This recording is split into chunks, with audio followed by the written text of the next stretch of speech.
Hi മക്കളെ, നമസ്കാരം. എല്ലാവർക്കും സ്വാഗതം. നമ്മുടെ അടിസ്ഥാന പാഠാവലിയിലെ മലയാള സെക്കൻഡിലെ ഓരോ ചാപ്റ്റേഴ്സിന്റെ സമ്മറിയും അതിൽ നിന്നുള്ള പ്രധാനപ്പെട്ട ചോദ്യോത്തരങ്ങളും മാത്രം എടുക്കുന്ന ഒരു യൂട്യൂബ് സെക്ഷൻ വീഡിയോ ആണ്. ആ വീഡിയോയിലേക്ക് എല്ലാവർക്കും സ്വാഗതം. ഞാൻ നിങ്ങളുടെ സ്വന്തം ജയ്സൽ എജുപോർട്ടിനോടൊപ്പം.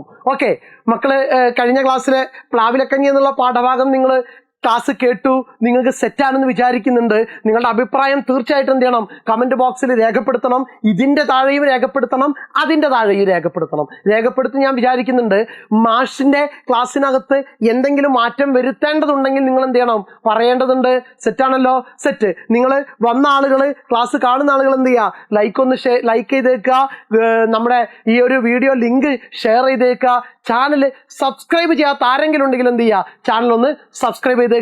ഓരോ വിളിയും കാത്ത് എന്ന പാഠഭാഗത്തിന്റെ സമ്മറി നമുക്ക് ആദ്യം നോക്കാം. കുടുംബത്തിന്റെ എല്ലാമായ അച്ഛൻ മരണപ്പെട്ടപ്പോൾ ഒറ്റപ്പെട്ടുപോയ അമ്മയുടെ വേദനകളും വിഹ്വലതകളുമാണ് കഥയിൽ കാണുന്നത്. അതാണ് കഥയുടെ ആകെ ഉള്ളടക്കം. കുടുംബത്തിന്റെ എല്ലാമായ അച്ഛൻ ഇപ്പൊ ജീവിച്ചിരിപ്പുണ്ടോ? ഇല്ല, അച്ഛൻ മരിച്ചു പോയിട്ടുണ്ട്.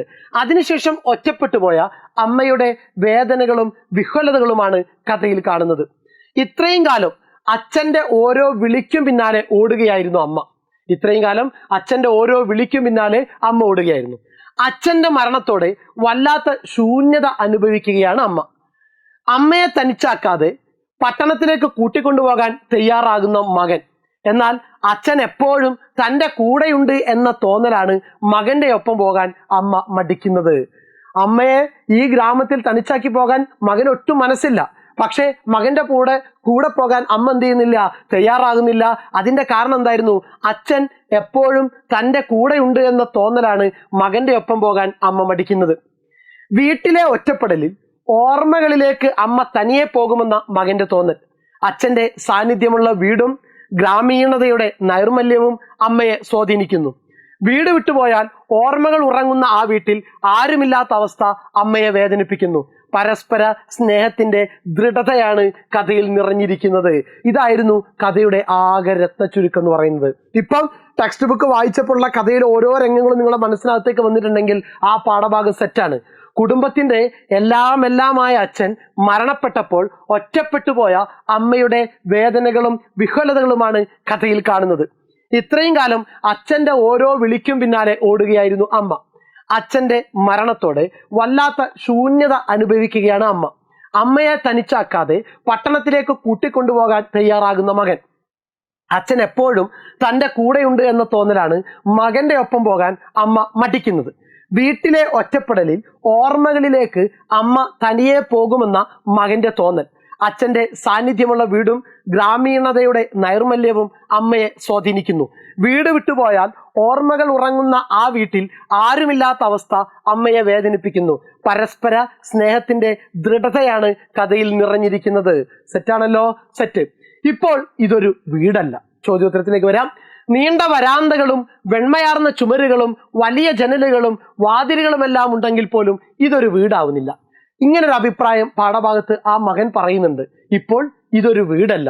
നീണ്ട വരാന്തകളും വെണ്മയാർന്ന ചുമരുകളും വലിയ ജനലുകളും വാതിലുകളുമെല്ലാം ഉണ്ടെങ്കിൽ പോലും ഇതൊരു വീടാവുന്നില്ല. കഥ വിശകലനം ചെയ്ത് അഭിപ്രായം എഴുതുക. അച്ഛന്റെ മരണം വരുത്തിവെച്ച ശൂന്യതയെക്കുറിച്ചാണ് ഇവിടെ സൂചിപ്പിക്കുന്നത്. ഇത് 4-5 പോയിന്റ് ആണ്. ഈ പോയിന്റിനെ പാരഗ്രാഫിലേക്ക് മാറ്റണം.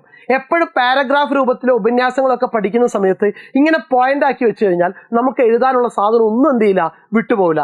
അച്ഛന്റെ മരണം വരുത്തിവെച്ച ശൂന്യതയെക്കുറിച്ചാണ് ഇവിടെ സൂചിപ്പിക്കുന്നത്.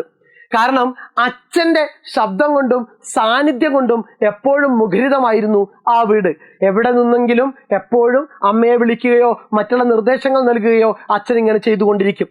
ഇപ്പോൾ അച്ഛന്റെ മരണത്തോടുകൂടി അച്ഛൻ ഒരാളല്ല, ഒരുപാട് പേർ ഇറങ്ങിപ്പോയതുപോലെയുള്ള ഒരു അവസ്ഥയാണ് ആ വീട്ടിലുള്ളത്. കിടപ്പിലായപ്പോൾ പോലും അച്ഛന്റെ സാന്നിധ്യം വീട്ടിലെ ഓരോ കാര്യത്തിലും ഉണ്ടായിരുന്നു. കിടപ്പിലായി, മരിക്കുന്നതിന് മുമ്പ് കുറച്ചു കാലം കിടപ്പിലായിരുന്നു.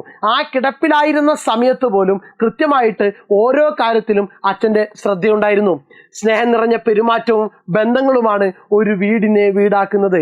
ഇങ്ങനെ സ്നേഹത്തോടു കൂടി ഒരാൾ ചേർത്ത് നിർത്താനും നിർദ്ദേശം നൽകാനും ഉണ്ടെങ്കിലാണ് ഒരു വീട് എന്ത് ചെയ്യുന്നത്, വീടായി മാറുന്നത്. ഇനി മുതൽ ഇതെന്തല്ല, വീടല്ല, വെറും ഒരു കെട്ടിടം മാത്രമാണ് എന്നുള്ളൊരു കാഴ്ചപ്പാടാണ് ഈ മകൻ മുന്നോട്ട് വെക്കുന്നത്. സ്നേഹം നിറഞ്ഞ പെരുമാറ്റവും ബന്ധങ്ങളുമാണ് വീടിനെ വീടാക്കുന്നത്. സെറ്റാണല്ലോ മക്കളെ, സെറ്റാണല്ലോ. Okay, then next question. ഓരോ വിളിയും കാത്ത് എന്ന ശീർഷകത്തിന്റെ ഔചിത്യം പരിശോധിക്കുക. ഓരോ വിളിയും കാത്ത് എന്ന ശീർഷകത്തിന്റെ ഔചിത്യം പരിശോധിക്കുക.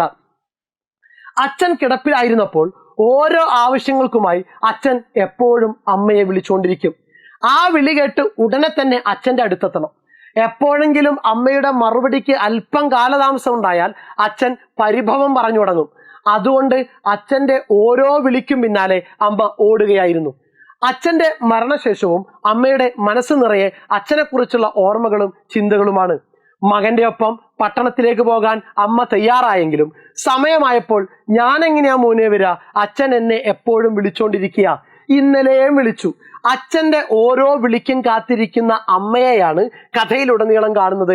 അതുകൊണ്ട് ഓരോ വിളിയും കാത്ത് എന്ന ശീർഷകം കഥയ്ക്ക് അനുയോജ്യമാണ്. സെറ്റാണോ? ഒന്നുകൂടി നോക്കിക്കേ. അച്ഛൻ കിടപ്പിലായിരുന്നപ്പോൾ പോലും ഓരോ ആവശ്യങ്ങൾക്കുമായി അച്ഛൻ എപ്പോഴും അമ്മയെ വിളിച്ചുകൊണ്ടിരിക്കും. ആ വിളി കേട്ട് ഉടനെ തന്നെ അച്ഛന്റെ അടുത്തെത്തണം. എപ്പോഴെങ്കിലും അമ്മയുടെ മറുപടിക്ക് അല്പം കാലതാമസം ഉണ്ടായാൽ അച്ഛൻ പരിഭവം പറഞ്ഞു തുടങ്ങും. അതുകൊണ്ട് അച്ഛന്റെ ഓരോ വിളിക്കും പിന്നാലെ അമ്മ ഓടുകയായിരുന്നു. അച്ഛന്റെ മരണശേഷവും അമ്മയുടെ മനസ്സ് നിറയെ അച്ഛനെക്കുറിച്ചുള്ള ഓർമ്മകളും ചിന്തകളുമാണ്. മകന്റെ ഒപ്പം പട്ടണത്തിലേക്ക് പോകാൻ അമ്മ തയ്യാറായെങ്കിലും സമയമായപ്പോൾ ഞാൻ എങ്ങനെയാ മോനെ വരിക, അച്ഛൻ എന്നെ എപ്പോഴും വിളിച്ചോണ്ടിരിക്കുക, ഇന്നലെയും വിളിച്ചു. അച്ഛന്റെ ഓരോ വിളിക്കും കാത്തിരിക്കുന്ന അമ്മയെയാണ് കഥയിലുടനീളം കാണുന്നത്. അതുകൊണ്ട് ഓരോ വിളിയും കാത്ത് എന്ന ശീർഷകം പാഠഭാഗത്തിന് അനുയോജ്യമാണ്. സെറ്റാണല്ലോ, ഇനി മറക്കൂലല്ലോ. ഓക്കെ, പൊരുളില്ലാത്ത സംസാരമെന്ന് ആദ്യം തോന്നും. പക്ഷേ ചെന്നു നോക്കുമ്പോൾ അറിയാം മനസ്സിന്റെ ക്ലാവ് പിടിച്ച കണ്ണാടിയിലൂടെ അച്ഛൻ കണ്ടതെല്ലാം ശരിയായിരുന്നുവെന്ന്. സന്ദർഭം വിശദമാക്കുക. ചോദ്യം സെറ്റായിക്കൊള്ളണം.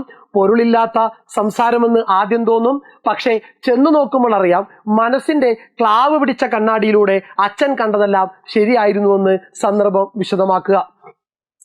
കിടപ്പിലായിരുന്നപ്പോൾ പോലും വീടിന്റെ ഓരോ കാര്യത്തിലും അച്ഛൻ ഏറെ ശ്രദ്ധിച്ചിരുന്നു. കന്നിപ്പാടത്ത് വെയിലിന്റെ വേലിയേറ്റങ്ങളും കമുകിൻ തോട്ടങ്ങളിലൂടെ രാത്രികാലത്ത് പറന്നു പോകുന്ന വാവലുകളുടെ ചിറകടിയൊച്ചയും കിടന്നുകൊണ്ട് തന്നെ അച്ഛൻ അറിയുമായിരുന്നു. കവുങ്ങിൽ അടക്ക പഴുത്തെന്നും തേങ്ങ ഉണങ്ങിയെന്നും കന്നിനെല്ലിന് വേലി കെട്ടാൻ സമയമായി എന്നും വരമ്പിലേക്ക് ചാഞ്ഞു കിടക്കുന്ന കതിരിൽ ചവിട്ടി ആരോ നടന്നു പോകുന്നുവെന്നും കിടന്ന കിടപ്പിൽ കിടന്ന് അച്ഛൻ പറയും. പൊരുളില്ലാത്ത സംസാരം എന്ന് തോന്നാമെങ്കിലും പറമ്പിലേക്ക് ചെന്ന് നോക്കുമ്പോൾ അച്ഛൻ പറഞ്ഞതെല്ലാം ശരിയായിരുന്നു എന്ന് അറിയാം. ക്ലാവ് പിടിച്ച കണ്ണാടി, ഒന്നും വ്യക്തമായിട്ട് കാണില്ല. അതുകൊണ്ട് അച്ഛൻ പറയുന്ന ഒന്നും വ്യക്തമില്ലാത്ത കാര്യങ്ങളാണ് എന്നാണ് മറ്റുള്ളവർ ധരിച്ചിരുന്നത്. പക്ഷെ ചെന്ന് നോക്കുമ്പോൾ അതൊക്കെ ഉള്ളതായിരുന്നു. ഇതാണ് ചുരുക്കം. സെറ്റാണോ?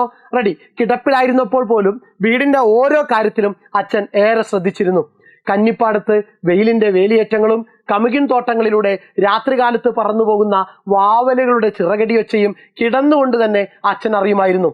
കവുങ്ങിൽ അടക്ക പഴുത്തെന്നും തേങ്ങ ഉണങ്ങിയെന്നും കന്നിനെല്ലിന് വേലി കെട്ടാൻ സമയമായി എന്നും വരമ്പിലേക്ക് ചാഞ്ഞു കിടക്കുന്ന കതിരിൽ ചവിട്ടി ആരോ നടന്നു പോകുന്നുവെന്നും കിടന്ന കിടപ്പിൽ കിടന്ന് അച്ഛൻ പറയും. പൊരുളില്ലാത്ത സംസാരമെന്ന് തോന്നാമെങ്കിലും പറമ്പിലേക്ക് ചെന്ന് നോക്കുമ്പോൾ അച്ഛൻ പറഞ്ഞതെല്ലാം ശരിയായിരുന്നുവെന്ന് വ്യക്തമായിട്ട് മനസ്സിലാവും. ഓക്കെ, അപ്പോൾ ഇത്രയാണ് ഈ പാഠഭാഗത്ത് നമുക്ക് പഠിക്കാനുള്ളത്. അപ്പോൾ പാഠഭാഗം എന്ത് ചെയ്താൽ സെറ്റാക്കി വെച്ചിടുക. ഓക്കെ, റെഡിയാണല്ലോ?